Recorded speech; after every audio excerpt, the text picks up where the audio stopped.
We've got two of the best cameramen in Melbourne here today, so we better make it a good one. I've noticed that. We're at the pointy end of the season and 2 rounds to go, and St Kilda, who we thought were kind of safe as houses in the 8, look kind of, they're a bit precarious now, aren't they? Well, they are, because... Having lost to Sydney? Well, it's pretty simple now, Charlie. I don't know whether you've studied it, but being the professional that I am, I've studied it this morning. And basically, the winner of this week will make the 8, I think.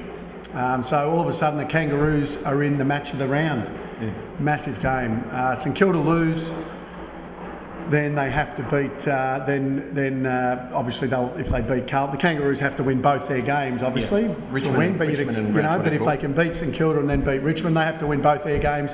If St Kilda lose to the Kangaroos, then they're basically out if North Melbourne beat Richmond, and then St Kilda have got to get over Carlton also in the last round. So it's it's come down to this, which is great for the Kangas to be playing in such a big game. I thought that the Swans and the St Kilda game was a really good game, and to Sydney's credit, they bounced back. 8 goals each, but a good tight contest. Good tight contest.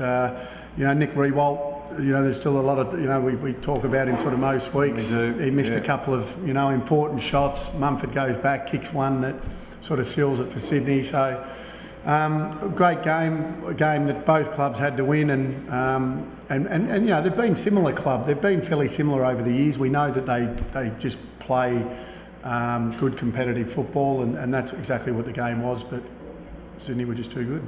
Can we talk about Riewoldt for the umpteenth time this season? As you say, he now appears to have a bit of a sore knee as well as struggling with his form.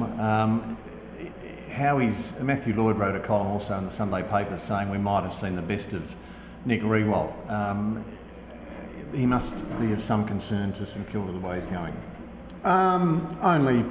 You're his greatest defender, I know. I wouldn't be worried about him not reaching the heights that he's reached. I think we'll see Nick Riewoldt playing some very good footy again, but I saw him do something on the weekend. We saw Jonathan Brown get injured a number of weeks ago now, running back with a flight. He was a good 2 metres off that, or at least a metre off it. He acknowledged that. Nick Riewoldt yesterday basically stood under a pack and let the pack fall on him. He didn't leave the ground. He didn't even really attempt to go for the mark. Didn't look like me attempted to go for the mark. Just basically put himself there. I think for the reasons of saying, well, I'm still having a go, I'm still putting my body on the line. I thought it was just a little bit silly. He then went on the ground, got injured, got taken off. And it was just one of those things that when you're out of form, you think you're just trying to do everything by the team. Yeah. That was just a perfect opportunity for Nick Riewoldt to, stand back 2 metres, line up for a front and square. Get to front and square, you have a shot at goal. So, look, the one thing you can never doubt him on is his courage and how he goes about his footy. Yeah, because it was at the SCG, of course, he took that fantastic mark, flying back at 1,000,000 miles an hour several years ago. And Sydney, by the same token, who we kind of thought might have been going out the back door of the 8, might have even snagged a home final. If they finish 6th, they get a home final. Yeah, well, I don't know. That may be the case, but very uncharacteristic of Sydney a couple of weeks ago. Back to their best on the weekend. Okay, let's look ahead to Saturday night. North v St Kilda. Which way are you leaning at this early stage in the week? Well, the Kangaroos have really struggled to beat any side of any note for a long time. They got very close to St Kilda last game. They kept St Kilda goalless in the last quarter. Yep. When they last played St Kilda were able to hang on and still win that game. But that's how St Kilda play. The Kangaroos were terrific on 21 goals, 18 or whatever it was, which is awesome against a side that's got a few injury worries and have never beaten the Kangaroos on that ground. But still, give credit where credit's due. The Kangaroos were superb. I think that. Look, it's a real test for them coming up against a side that really, really dominated them. So, on form, I'd probably right now it's Monday. Nick Riewoldt under maybe a cloud. I'd be leaning towards the Kangaroos. Well, there we go. You heard it first here. Go Kangas. Now at the other end of the ladder. Port Adelaide. Can Matthew Primus keep his job next year, given what's happened in the last month? They had a bye in round 18, lost by 5 goals to Adelaide, 138 points to Collingwood, 165 points to Hawthorn, and then of course got beaten by 10 goals at the weekend. Can he keep his job? Well, it's been a tough year for him. Look, can he keep his job? He's under pressure. He's under pressure. There hasn't been too many guys that have been given a job for 1 year and then taken off them. Generally, you get a little bit of a period to prove yourself. 1 year's probably not enough. Let's be honest, there's only one way for him next year, and that's up. Well, so he might go 18th. No, you know, you've got the GWS coming in next year. Look, like I said, they have been that bad in the last bit. You'd have to give him another go to see if you can improve this side. They're a rabble at the minute. There's no question. They're a rabble at the minute. They're senior players. I think there was talk. I think Dean Laidley said during the year there was a real culture problem. There were real issues at the club, and I think that's showing. And that's coming to fruition in the way they're playing the last 6 weeks. On-field leadership issues. I think there's more. I think the issues of what's going on with the club and money, none of that comes into it when it comes to playing. You go out there, you play footy. And right now they are not playing for anyone, not even themselves. They're not even playing for self-respect, because they are as poor a side as I've seen. And to finish bottom in a year that a new side, new franchise comes into the competition like the Gold Coast is disgraceful. And I think when you made your VFL AFL debut, correct me if I'm wrong, it was against Fitzroy? Yes. Yeah. So you've seen the Roys when they were at their lowest. Oh look, I think there's been times, we've seen Richmond. We've seen Richmond really low. We've seen Sydney Swans be really low. Fitzroy had a period there. Brisbane Bears, back when they were the Bears, have all had their low points. And funnily enough, they've all had their low points. Brisbane have won 3 flags. Sydney have got back up there and won their flag. So there's light at the end of the tunnel.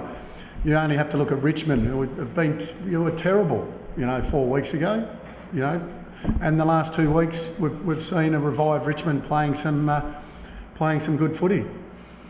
We have. It can turn around fairly quickly. One good summer can turn things. Pretty dark place at the moment they're in. Doesn't look like there's many. No, there's not much glimmer of hope. No, the boys will be looking forward to the footy trip, no doubt. We touched on Collingwood last week. I just want to get your feelings about how they're travelling at the moment. They're 19-1. Couldn't have played much better throughout the course of the season. Only beat Brisbane by 18 points at the weekend. Suddenly the injury list is mounting up. I think it was only 12 in the end. It was a couple of goals. Beg your pardon. Maxwell, Dawes, Tuvey, Wellingham, Ben Reid was coughing up blood on the weekend. Heath Shaw obviously suspended. Is that an issue going into the finals? No, look, I think what Collingwood did yesterday, I think halfway through the third quarter, it looked like it was going to be a 10-15 goal win for the Pies. I think they took the foot off the pedal. Something that they haven't been doing a lot of this year, especially the late. They've been really burying sides. I think what they did yesterday was probably just relax a little bit, both physically and mentally. Is it something to be concerned by? No. I think they're a professional outfit. I think they're good enough to do that. They did enough to win. They won. And give a little bit of credit to Michael Voss and his boys. Yeah. I think the one thing that we've seen from the Lions this year has been that they will have a go, no matter what. They've been overrun by sides late in games. They've been in games. So I think a big tick to the Brisbane Lions. Don't look into it too much in terms of Collingwood. Okay. Carlton and Hawthorn, which seems like an eternity ago, but it was Friday night and was the game of the round. What did you take out of that game? Well, look, Hawthorn got off to a great start. I think it shows you that Hawthorn are the real deal. I think they are a huge chance to make the grand final. Look, like I said, I've probably looked at Hawthorn, Carlton, West Coast, Collingwood, Geelong. They're the sides that everyone's talking about. I think the premiership's wide open. I know that weeks ago everyone was saying Collingwood, definitely. I think if either Geelong, Hawthorn, West Coast, those three in particular, and throw Carlton into the mix, on that day, look, Collingwood's not in the grand final just yet, but I think on grand final day anything can happen. I think any one of those sides could upset Collingwood. I'm really impressed by Hawthorn on the weekend, really impressed by West Coast. You know, if you they'll get 2 home finals now. Looks like they've stitched up 4th spot. They've got a bit of an easier run than Carlton. The last 2 rounds, you'd expect West Coast now to finish 4th, so they get 2 home finals all of a sudden in a grand final. With that, boy oh boy, does that you know, with Cox, Kerr, Embley, Glass, all their experienced guys, all playing good football, and then throw the youth in, throw Kennedy in there, Darling in there, their big key forwards, Lynch, all, you know, they've just got the dynamic that can play good in finals footy, and they've got a good spine. I think West Coast are a real smoky. Hawthorn, obviously, we touched on, and Geelong, we know, have all their experienced players that have played in finals footy before also. But as we speak, it's about 22 degrees outside. Carlton play much better, I think, at the MCG than they do at Etihad, because there's more room and they're quite a fast side, aren't they? I mean, again, to add to your theory that the race is wide open, I mean, they would be dangerous at the MCG on a hard, fast ground, wouldn't they? Oh yeah, look, give Carlton credit on Friday night. They came back, you know, that was another 2-goal game in the end, and were right in it. So no, it's really exciting, and you know, as we touched on at the start, even more exciting to have the Kangaroos in match of the round. A couple of other quick things, this is sort of curios from the weekend. Bulldogs blooded a young player, Jason Tutt, who kicked 3 goals with his first 3 kicks.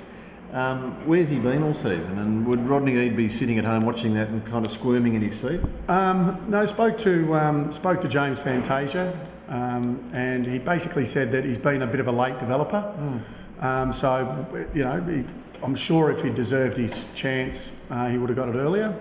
So yeah, looks a guy by the name of Ben Rutten got with his first 3 kicks for the Adelaide Crows in 2003, and he's been All-Australian full-back actually. So yeah, but good effort, and good debut. And Scott Thompson with 51 possessions, probably noteworthy as well. Now, he's not the sort of guy, I mean, it's a hell of an effort, but he's not the sort of guy to cut you apart with 51 possessions in the same way that Judd or Ablett or Greg Williams. No, saw highlights of that.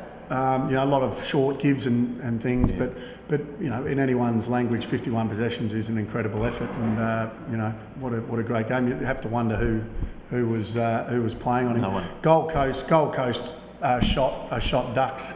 They are playing basically playing out the season. Got a couple of games to go, and it's been a good effort by them, mate. Okay, well look, thanks for your help. We look and your advice and prognostications. The Kangas to beat St Kilda, and we look forward to seeing that on the box on Saturday night. Yep, should be a ripper. Wayne Carey, thank you. Thanks, Charlie.